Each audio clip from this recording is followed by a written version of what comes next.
What is up, members of my collector corps? It is I, Super Mario Zilla, or you could call me Vinny, and today we will be taking a look at the S.H.MonsterArts Gigan 1972 version.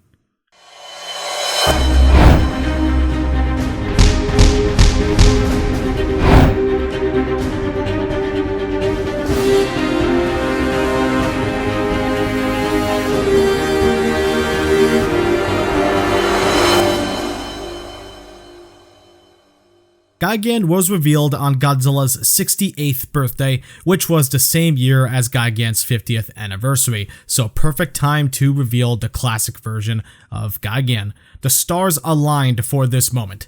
This version of Gigan was also the most requested character since the line's beginning. Gigan, after his reveal, would be up for pre-order for an MSRP of $120. Ugh. Why is Gigan that pricey? I don't know. It's probably just to capitalize on his 50th while it's still hot. Regardless of the price, the figure among the community was one of the most anticipated figures for this year. So did Bandai deliver? Well, let's see if Gigan is worthy of a spot on your Showa Godzilla shelf. Gigan looks stunning. The figure looks fantastic. So many details worked into the figure, and the paint is also really solid. There are a couple of problems. Firstly, his jaw doesn't have the sculpt to continue into the joint, so at certain angles you can see a visible gap, so oops. That's really the only major negative, and even then it's not that major. Gigan's eye features compound details which look like pure eye candy, and also features a blood red color. His mouth and hook hands have an excellent gunmetal silver with a gradient effect. Very nice. And like I said, the amount of detail worked in is excellent, such as the rocky and bumpy skin, all the crackling details and bumps to make him pop so much. And the gold is a great choice of gold. My only issue with it is that the midsection of the neck, it looks like another coat of gold should have been added. Gigan's green is a dark, foresty green and complements the gold to make the figure pop. The scales of the gold really make a nice contrast with the crackly, rocky skin that Gigan sports. The paint job of some places could have looked cleaner, but thankfully on a figure like this it's not too noticeable, whatever issues my copy may have. Gigan features incredible details from head to tail. Gigan's details are on point. This may come off as controversial of me to say, but this may be one of, if not the best looking MonsterArts figures we have seen in the line so far. Because Gigan really does look like he hopped right out of the TV screen. Gigan in the looks department does not disappoint. So Gigan's articulation is not exactly the best, it's not top, but it does get the job done because, his design does cause some limitations. But for what they worked in plenty. So let's go over it. So the mandibles here are on hinges. They are meant to open to make it look like the mouth is opening. The tongue is also on a bit of a ball joint. The mouth itself is also on a ball joint.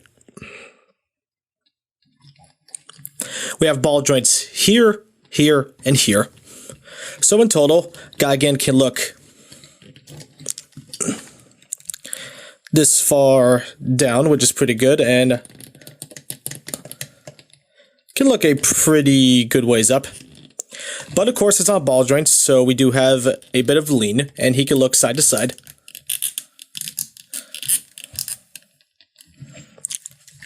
Arms are on ball joints, so they can wiggle around, and they can also rotate. We have double ball jointed elbows, so we have a ball joint here, and here. It's hard to see, but either way, he can bend his elbows just about 90 degrees. It's not exactly the best movement. But I don't think Gigan's suit movement was that mobile either, so correct me if I'm wrong. The hooks can also swivel. Just a little bit. It's not full 360. Actually, it is, so never mind. You need Gigan to aim his hooks in other directions. You can do that. The buzzsaw.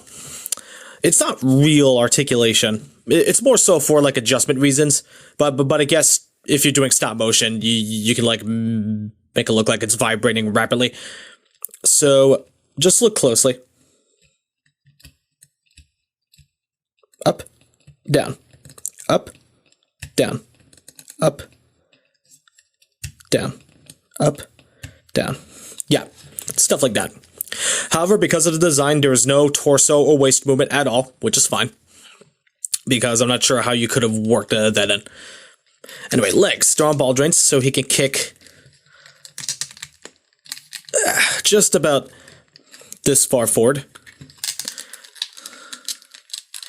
Backward. Just about this much. So his legs do have a pretty good amount of movement. And in terms of splits, yeah, he can pretty much do the splits. And the thighs are on a swivel. Double ball jointed knees, giving him just a little bit more than 90-degree movement, just a tiny bit more. And ankles are on ball joints, so he has some pretty solid ankle rocker going. And can kick his ankles back just about this far and forward.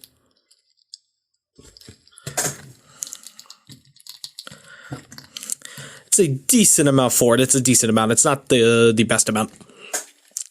Tail is on many series of ball joints, and it is fluid.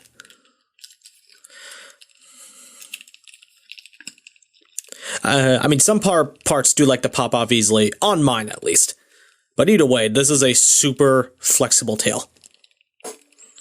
And you can get it in all sorts of crazy directions and poses. If you can get it to stay on, that is.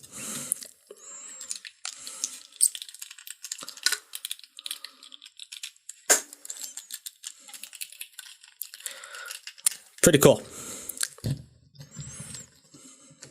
Now for the wings, or the fins, whatever you want to call them, all of them are on ball joints. They're meant to open up to make him look like that he's flying. How it works: you pull it out, and then you carefully flip it to the respective side. And this one, the middle flap, does have some slight ball jointed movement. However, it's for strictly adjustment purposes only. Now, it's just one ball joint for each wing. That is silly. Like one ball joint for this giant flap. Makes me worried about the longevity. And it's no wonder how it breaks easily, how some people manage to break it easily as soon as they got their Gigan in hand. So, my word of advice, in case your wing joint feels off, just is resisting, refusing to move, go into the joint, which is like right around here. You can't see it because of the dark, but you can see it clearly in person. Take dish soap or shock oil to it to loosen it up, and it should move just fine. Either way, it was kind of silly. I don't know why you needed ball jointed movement. Like, if you needed ball joints, you should have made it 2 ball joints for extra security reasons, not this single ball jointed system. It doesn't make his articulation bad. It's not a deal breaker. It's just something to be aware of, and you know, it still is kind of a design flaw. But still, Gigan's articulation is pretty solid. You can get him in some decent poses if you so wish, whether he in flying mode or whether he is standing on ground. Pretty cool. So just like Hedorah, Gigan's articulation is solid. Nothing is over-engineered, and nothing of the sort is like that. So, he is pretty fun. They gave him as much articulation as they could, despite how the design looks, and for that, I commend them. Excellent. Monster arts that come with accessories. Yeah, right. Here's a size comparison with other figures you may or may not own. Gigan is a standard size monster arts. He can scale with anyone. He's not limited to being in scale with Showa monsters. Bandai ditched that idea a while ago. So whatever Godzilla or other monster you want Gigan to go up against is all up to you. Gigan is a winner. I only have 2 problems, and that's the price and some of the QC issues on my figure. But remember, that's on my figure. Of course, no accessories sucks as well, but it was to be expected since in the original film, Gigan never had a beam. Sure, he had a beam in the short film, but remember, this is the 1972 version of Gigan.